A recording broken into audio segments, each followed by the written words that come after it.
Hello and welcome back to another episode of All or None According to Jack with your host Jack Toledano.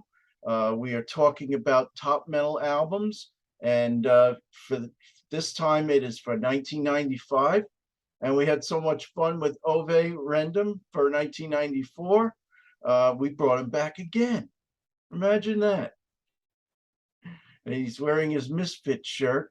I wanted to wear a different shirt that I couldn't find, so Old Faithful here, my Iron Maiden shirt, will be my costume of the day. So, Yeah, so how you doing, Ove? What's going I'm on? doing really good, really good. Been working out and just hoping for some sun. We have had our shitty summer this summer. It's like I think we have had maybe 14 days combined. If you combine all days with sun, I think we maybe had 14 days this summer. It's now Wow. school starts and the year starts and yeah. So this summer it's like dancing says it's a dirty black summer. Right. Well, here over here in the States, it's been very hot. So I Wow. mean, yeah, very hot. We had a very hot July. Uh, we had a few days that approached close. Well, actually, my car, as I was driving home from home number two to home number one, as I passed through the town of Mount Vernon, which is just to the north of the borough of the Bronx in New York City, my my thermometer hit 100. So Oh, wow. yeah, it was freaking hot.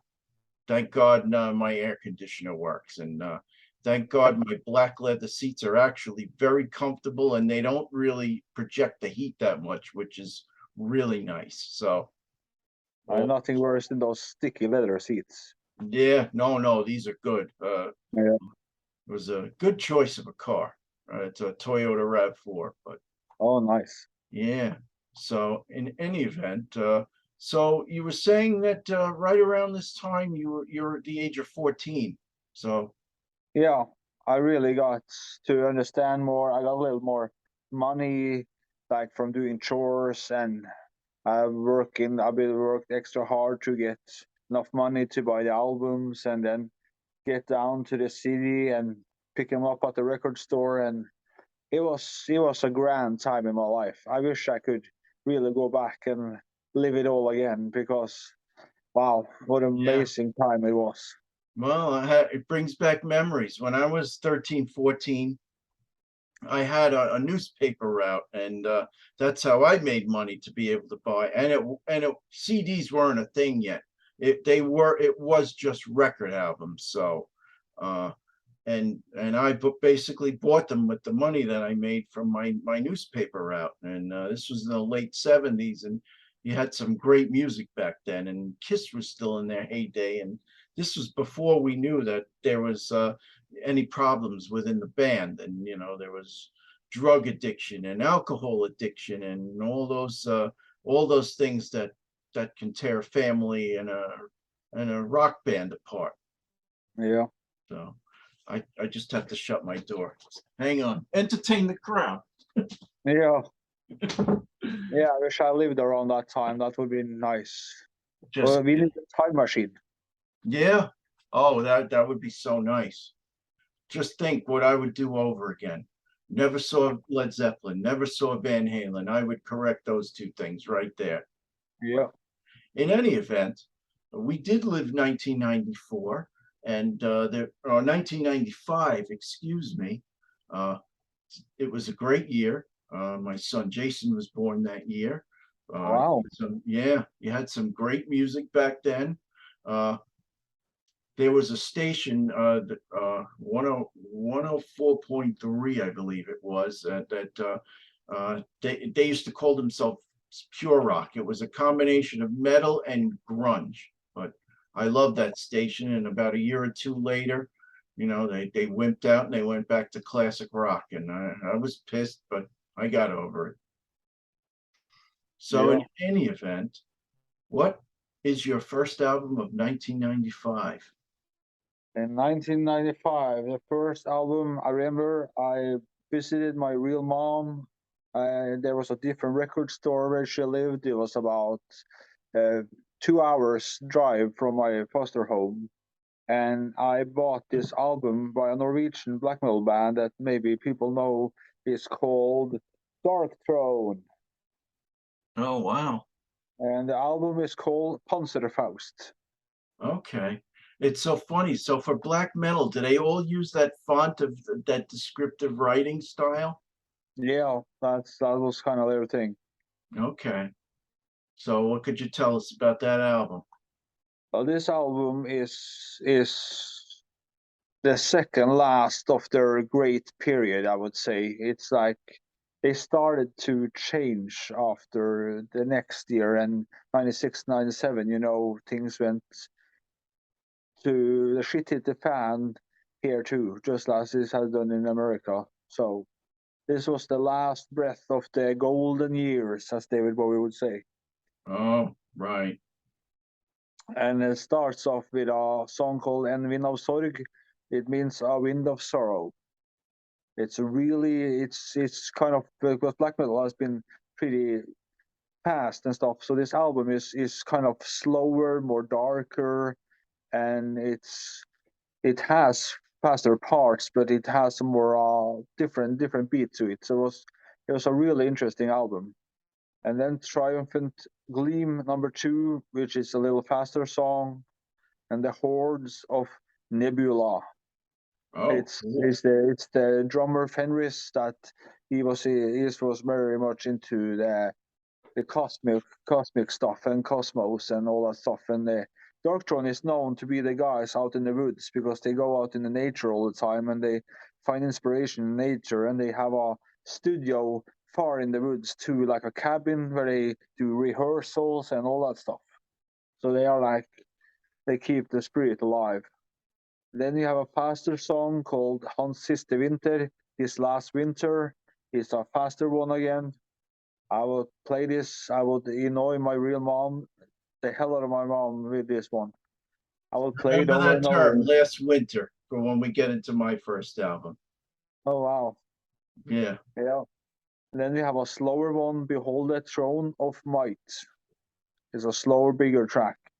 And then you have a song that the lyrics was written by Burzum or Count Grishnak from Lord of the Rings, like he was his alias, called Quintessence. And it's a slower, really good melody track, and it has a really you really feel that song. So it's probably my favorite on the album. Then you have a more of a like a it's a horn, kind of a long horn that we used back in the day, like to Right. call on the cattle and stuff, and it's different horns. It's a last song called Snø og Granskog. It's called Snow and Spurs Forest outro. And it's like it has nature sounds and it has that horn sound that you call the animals with, and it's just a very moody part. It's a very good album. You might actually like this album. I don't know how black metal you are, but this is uh, yeah, this is quite different. It's a little more depth when it comes to music wise. It's not just to get people to hate you. It's more I guess they made it for themselves, and people that like it, people that don't. So Okay. so Dark Throne with Panzerfaust, #1 for me. All right. Very nice. Uh, that does give me an idea for a future episode. We'll talk about that afterwards. But Oh, nice. yeah. Okay. So um, to my #1. This is an American metal band, and I'm sure you're very familiar with them. Let's bring them up. Sonny and Cher. Oh, Sonny and Cher, Iced Earth. So oh, yeah, so this is a band that I kind of got to know in the late '90s, and but this album had long passed. This was actually the first album with their vocalist Matt Barlow, who uh, who was the vocalist when I saw them for the first time, and I think it was 1999. But so this was their third album. It's called Burnt Offerings, and as you can see, if you look at the album, it's very, very dark, and a lot of references of the devil and so on and so forth. So yeah, to the song. So the first song, Burnt Offerings, the title track, and a few of these songs actually made it to what I think is one of the greatest live albums that I've ever heard. Iced Earth has an album called Alive in Athens. It's a 3 CD set, and basically it was recorded 2 nights in Athens with 2 entirely different sets, and they crammed as many songs into this as possible. And Burnt Offerings, last December, the next song, Diary, Brainwashed. I believe Brainwashed made that live album. Creator Failure, and then of course a track that takes up 15 minutes on this album, Dante's Inferno, on side 1 of that CD.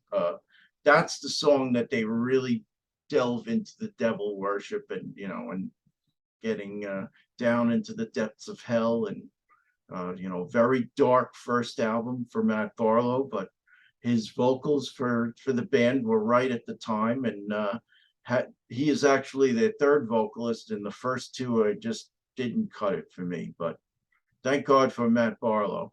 And I actually met him on the street after the concert, believe it or not. This is in like Midtown Manhattan, and yeah, wasn't in his stage clothes, had his red hair and a ponytail, but ironically, that was the only concert that I ever saw on my birthday. Oh, wow. Yeah. So Iced Earth, Burnt Offerings, their 3rd album. And we will talk about them again in the coming years. So this was the first album after Hideous. First. Well, it was their 3rd album, but their first with Matt Barlow. And the other thing that I'll say is that they for the first 2 albums, they decided to re-record them with Matt on vocals, and I forget the name of the compilation, but it'll come to me in time. I meant what's the word? Hiatus. They were broken up from 92 to 94. I would say that so that album was Days of Purgatory, by the way, but I think they're on hiatus. I would never say never, but okay. Again, John Schaefer, the rhythm guitarist and leader of the band, got himself into some trouble with with our good old American politics. But that's an episode that's a discussion for another day. Even Miley in the background is barking about it. Yeah, she's been rough riding. Yep. So in any event, let's have your second. My second album is actually going to go to your side of the globe, to your side of the pond. Okay. And it's a band that you might know well, and definitely in the metal community, everybody know. It's Morbid Angel. Yes, Morbid Angel I have heard of. Very nice. With their album Domination. Nice little pentagram on the on that cover. More devil worship. Yeah. Yeah. It's the first album I really heard with them, and I got introduced with them with this album, and for me it's a really good album. I know it's not people's most biggest favorite, but I think it's fantastic. It's the first album with Eric Rutan on second guitar, after the second guitarist quit or got fired, or Richard Brunel was on the first, and then it was Covenant, the album before this one, without him, and then they got Eric Rutan, which is a known producer, and he has a lot to do in the metal community. Okay. Yeah. So this album this album has a lot of emotion, a lot of keyboards. It's a slower album because it's David Vincent, the bassist and vocalist, that has most of the songs, the written songs. You can hear on Morbid Angel because the fast album is the guitar player Trey. That his albums, and then you got Dave's album. So it's like every other album is slow and fast. And Dave, like this is the last album he did before he quit the band too. David Vincent. It starts off with our kind of bombastic first song called Dominate, and then it goes to their, you may have seen this video too, and it has a quite a unique song. It's called Where the Slime Lives. And Dave Vincent has put an effect on his vocal, so it sounds like he sings through slime. Mm-hmm. So Right. it's very muffed. It's really cool. Then you go to Eyes to See, Eyes to Hear. Eyes to See, Ears to Hear. It's a really good piece. It's got great melody. I think you'll like this album too. Mm. And then you got Melting, which is just a Rotan instrumental guitar song. Nothing But Fear is also a Rotan song. Then you got Dawn of the Angry. It's a really good faster track. Then you got a faster track again, This Means War. And then you got a slower, the epic song on the album. It's 6 minutes. It's called Caesar's Palace. And it Oh, got a lot of bells, like interesting. keyboard bells, and Okay. it's a very bombastic, and it like you get the Roman kind of like Roman army feel of the whole song. It's Wow. really good. Hmm. Then you got Dreaming, another instrumental track. Then you got Inquisition, Burn With Me. It's kind of a good wordplay there. It's a good song too. And it ends with a really slow, heavy song by Rutan called Hate Work. It's a really heavy song. I love this How are album. their vocals? Huh? How are their vocals? Oh, Dave Vincent has deep vocals. He has good growling vocals. It irritates me that he quit, but he did so. But that's that. And their album came with a side of slime. They had a slime cover on it, but it was toxic and it started to leak, so they had to stop the production. So Oh, if you wow. have if you have this album with green slime, you are lucky because. But the vinyl was green, and so it's really cool. They were on Wow. a English label, Eric Records, which I talked about in a previous episode here. Okay. That's my number two, Morbid Angel, Okay. Damnation. All right. So before I get into my number three, you had your first album you mentioned last winter. I didn't mention. So on that Iced Earth album is the song Last December. So last winter, Oh, last December. So there you go. All right. So to my number two, and this is a German metal band.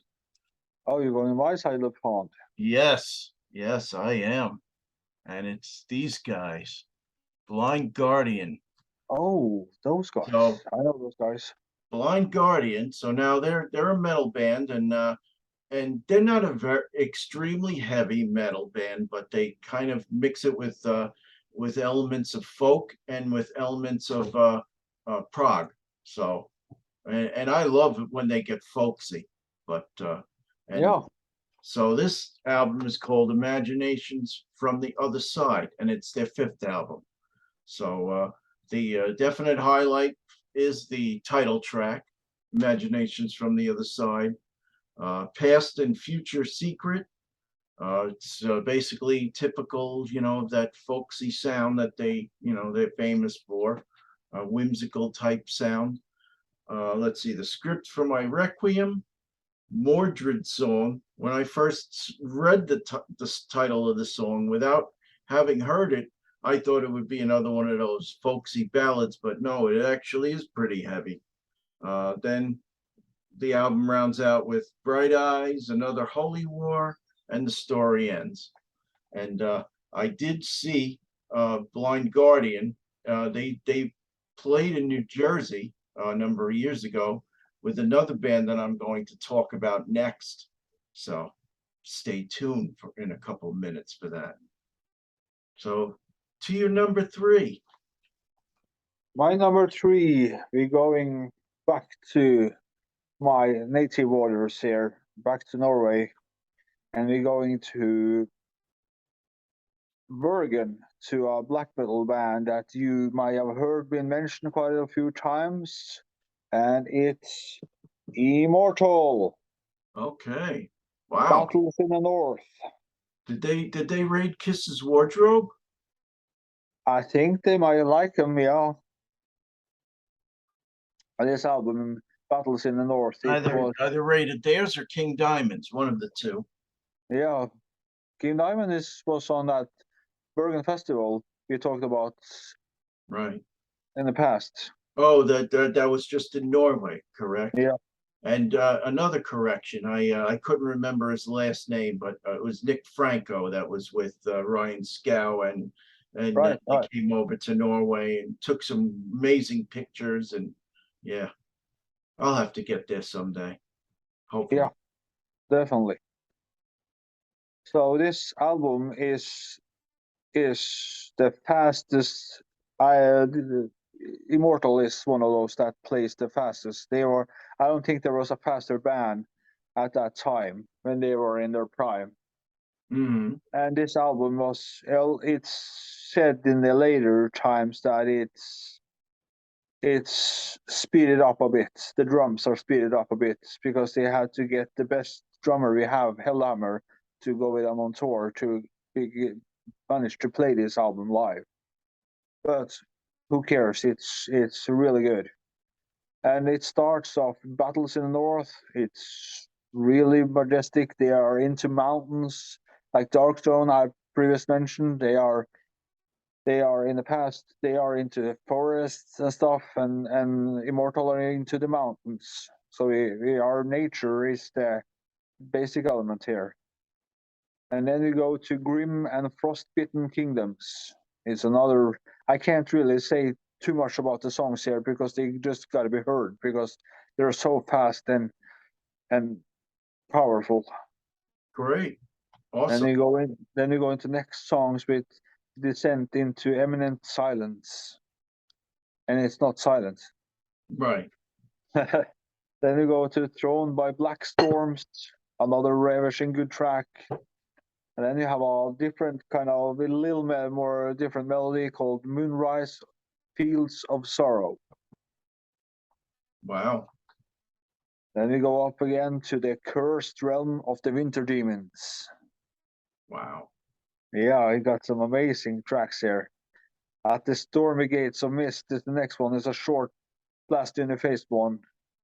Then you have a little different melody through the halls of eternity, which continue in the next song, Circle Above, in Time Before Time. It's very good. It's the lyrics are made by the guitar player. I mean, Demonos, I believe, that has done productions and all. Demonos is really good. This would be his next. It was this album and the next album. Next album would be his last because he got tendon arteritis, so he couldn't play anymore. Yeah, he got but he continued to write lyrics and stuff, but he was put out of commission for a good few years. Oh, that's a shame. Wow. Yeah. Then we have, I did say Circle Above, in Time Before Time, maybe. And then you got their kind of mythology is Blushnik. Blushnik is a mythology that these two made, that they are like their universe in a way and their stories and stuff. And it's Blushnik, Mighty Raven Dark. It's a union they had, something special between them. So this is Immortal is really something on their own. They were different from the other guys because they didn't focus on the devil and so forth. They are more, they had a little wider aspect of things, you should say, a little brighter imagination. Okay, very nice. Yeah. Okay, so that was Immortal. Yeah. Okay, so now to my third, and just a little precursor to this. So this band that I'm going to be talking about, I actually saw them several times, and they played separate concerts with both of these bands that are displayed right here. So I saw them once with Iced Earth in New York City, and I saw them once with Blind Guardian in New Jersey. So New Jersey. yes. So the show that I saw in Manhattan, New York City with Iced Earth was to die for. Amazing freaking concert. I'm talking about these guys, Symphony X. Oh, I've heard you talked about those guys before. Yes, and in what I would consider my renaissance of metal, when I started to discover all these metal bands in the late '90s, these guys were uh, actually all three of these bands I discovered around the same time. But Symphony X, I just freaking fell in love with them, and this album is the first album I ever bought. So let's get right into it. So they are, to me, the quintessential prog metal band. So the album's called The Damnation Game. You know, between keyboardist Michael Piniella and lead guitarist Michael Romeo, just amazing, amazing musicianship. If you haven't heard them, you got to check it out. For title track, Damnation Game. Second song, Dress to Kill, great song. Their first mini epic that I've ever heard was their third song, The Edge of Forever, about Nice. 7 or 8 minute song. Savage Curtain, probably the lesser of the songs on this album. Whispers is a little bit more of a melodic, I wouldn't call it a ballad, but a little slower song. The Haunting, it's one of their deeper tracks, but again, the instruments are to die for in this song. Both Michaels, and they have a lot of Michaels in this band. So Michael Piniella, Michael Romeo, their bassist, who was not on this album at the time, Mike LaPond. So that's 3 Mikes. Of course, their lead vocalist, Russell Allen, this was his first album with Symphony X. He's been with them ever since, thank God. These guys are just, what a core. Thank God they've stuck it out for so long. Yeah. Secrets, another song. And then there's a 2-part, another mini epic called A Winter's Dream, The Prelude, and The Ascension. So it was a very good first window into them. They're very easy listening, but you know what? As the years progress, and I am going to talk about them a lot, I'm just warning everybody, their albums are going to get better. And I mean really better. And there's going to be some epics that are 20 minutes and longer. So This is their first studio album? well, it's their second. So Okay. it's their first, again, similar to Iced Earth, they did an early vocalist change. So Okay. Russell Allen was the second vocalist, and he's been with them ever since. Okay. But I got in at the right time. Happy to say. So anything else you want to say, or before we give us your 3 again.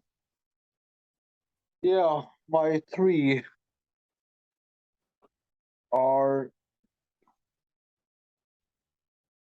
Dark Throne with Panzerfaust. And then I had this almost same as you, like with the same word in the title, Morbid Angel with Damnation. Then I had Immortal with Battles in the North. Okay. Thank you for that. So Yeah. as you can see, Iced Earth, Burnt Offerings, Blind Guardian, Imaginations from the Other Side, and Symphony X, The Damnation Game. Incidentally, I've seen Symphony X about 7 or 8 times, and once each with these 2 bands. And the show that I saw with Iced Earth was a freaking amazing concert. Actually, I think that was one of Symphony X's best albums that they ever put out. It was their Iconoclast tour in sometime in the 2000s. So both bands were, freaking phenomenal. How often is it you go to a concert, you see two freaking amazing co-headliners? Not too often. I'm guessing we get to hear about this when you get to your year series and get up to the 90s. Yep. Oh, 2000s. Yeah. Well, this is like 2010 or even beyond. Oh, But yeah. So we got a lot of years to go before we yeah. catch up. I I really like told that show, that your year series. I really like that one. All right. Well, thank you. Actually, yeah. Oh, which one? The formative years? Yes, yes. That is coming up as well. Yeah. So we're up to, I think it's at 1982 or 83, I think. But yeah, It's gonna be interesting. coming out very soon for all of you. So in any event, and that's my new catchphrase, in any event. But Yeah. I want to thank Ove for coming on the show. Thank you for having me again. I have a little surprise for next week. I won't discuss it now, but Ove and I will be recording something else next week, so stay tuned for that. I'll be back. You'll be back. Oh no, for a second I thought you were going to give it away. I was going to go boom right through the screen. But okay, stay chill there, Ove, and Yeah. I hope you get some better weather over in Norway. It's the heat and humidity have finally calmed down here in New York. It's 80s and not too hot, so Oh, that's nice. 80s is nice. yes. But in any event, have a good one, everybody. Put your comments in the comment section. Please subscribe if you haven't, and I will bid you a fond farewell until our next episode. Have a good one, all.